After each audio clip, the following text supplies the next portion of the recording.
আপোনালোকে সকলোৱে জানে যে এই আঁচনিখনৰ জৰিয়তে প্ৰতিজন দুখীয়া ব্যক্তিয়ে বা গৰীব ব্যক্তিয়ে বা কৰ্মসংস্থাপনহীন ব্যক্তিয়ে গ্ৰামাঞ্চলৰ 100 দিনৰ रोजगार লাভ কৰি আছিল আৰু তেওঁলোকৰ বাবে আমি এটা কানুনী আইনী ব্যৱস্থা এই আইনৰ জৰিয়তে গ্ৰহণ কৰা হৈছিল মৌলিক অধিকাৰ নহয় এটা লিগেল ফ্ৰেমৱৰ্কত তেওঁলোকে যাতে 100 দিন কাম পাব পাৰে এটা আইনী ব্যৱস্থা এই আইনখনৰ জৰিয়তে ভাৰতবৰ্ষৰ সংসদে গ্ৰহণ কৰিছিল আৰু এই আইনখন 2005 চনত প্ৰথমবাৰৰ বাবে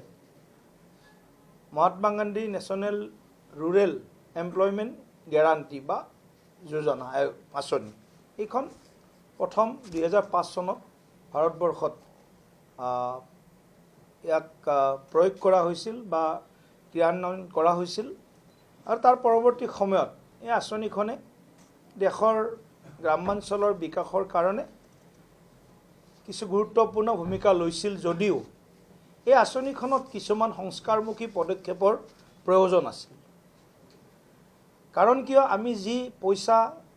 100 দিনৰ গ্ৰামাঞ্চলৰ ৰাইজৰ বাবে পঠাও এজন ব্যক্তিৰ বিপৰীতে সেই পইচাৰে যি আঁচনি ৰূপায়ণ গ্ৰাম সভাই অনুমোদন জনায়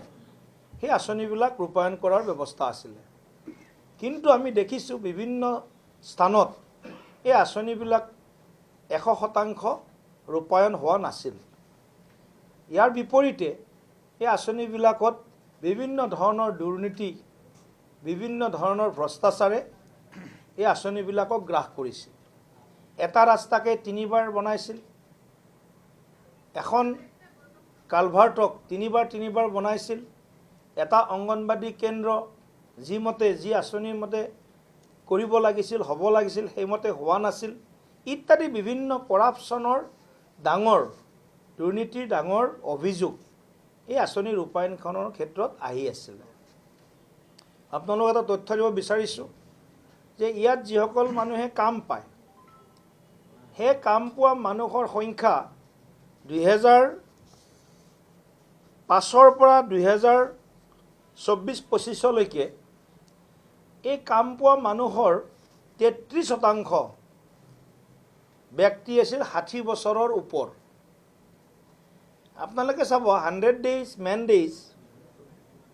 100 দিন কাম কৰিব পৰা আমাৰ গ্ৰামাঞ্চলত 60 বছৰৰ লোক কিমান থাকিব পাৰে 5% হ'ব পাৰে এইটো মানিব পাৰো কিন্তু 33% অৰ্থাৎ 1/3 অফ দি টোটেল মানে এমপ্লয়েড লেবাৰ ইমানখিনি জানো সম্ভৱপৰ কথা গতিকে গোটেই কথাখিনি ভাৰত চৰকাৰে খুব গভীৰভাৱে এটা ডিটেইলছ এনালাইসিস আৰু ডিটেইলছ এটা এনকুৱাৰী হৈছিল আৰু তাত এনে ধৰণৰ তথ্যবিলাক আহিছিল যি তথ্যই হয়তো আপোনালোকৰো চকু কপালত উঠাব আৰু আমাৰো কপালত উঠাইছে যিটো কথা হয়তো বহু দিনৰ পিছত এইবিলাক বিষয় পোহৰলৈ আহিলে গতিকে এনে ধৰণৰ এটা কৰাপশ্যনৰ চাৰ্জ এই আঁচনিখনৰ ওপৰত সদায় আছিল গ্ৰামাঞ্চলত যেতিয়া আমি গাঁৱত যাওঁ তেতিয়া গাঁৱৰ মানুহবিলাকে সদায় আমাক কয় ৰাস্তাটো পেপাৰছ ব্লক বনাব লাগিছিল দুইফালে সাইড বাম দিব লাগিছিল ৰাস্তাটো এনে ধৰণৰ হ'ব লাগিছিল এনেকৈ নহল ইত্যাদি বিভিন্ন কথা আমি গাঁৱত গলে ৰাইজৰ পৰা অভিযোগ আকাৰে শুনো আৰু কেতিয়াবা এনেকুৱা হয় কৰবাত 10 মিটাৰ হলেই গাঁওখনৰ একেবাৰে নামঘৰটোলৈকে যায় সেই 10 মিটাৰো এৰি থৈ দিয়ে গতিকে এনে ধৰণৰ কিছুমান অভিযোগ আছিলে গ্ৰামাঞ্চলবাসী ৰাইজৰ আৰু গোটেই কথাখিনি ভাৰত চৰকাৰে শুনিছে আৰু শুনি মাননীয় প্ৰধানমন্ত্ৰী নৰেন্দ্ৰ মোদী ডাঙৰীয়াৰ এটা ভৱিষ্যতদৰ্শী নীতিৰ জৰিয়তে মাননীয় কেন্দ্ৰীয় পঞ্চায়তী ৰাজ আৰু গ্ৰামোন্নয়ন বিভাগৰ মন্ত্ৰী শ্ৰী শিৱৰাজ সিং চৌহানে এই সন্দৰ্ভত এখন বিধেয়ক সংসদত উত্থাপন কৰিছিল আৰু 18 ডিচেম্বৰ তাৰিখে বিস্তৃত আলোচনাৰ পিছত প্ৰায় 18 ঘণ্টাতকৈ অধিক সময় এই বিলখনৰ ওপৰত বিধেয়কখনৰ ওপৰত আলোচনা হৈছে আৰু পৰৱৰ্তী সময়ত সৰ্বসন্মতভাৱে এই বিলখন পাছ কৰিছে বা অনুমোদন জনাইছে।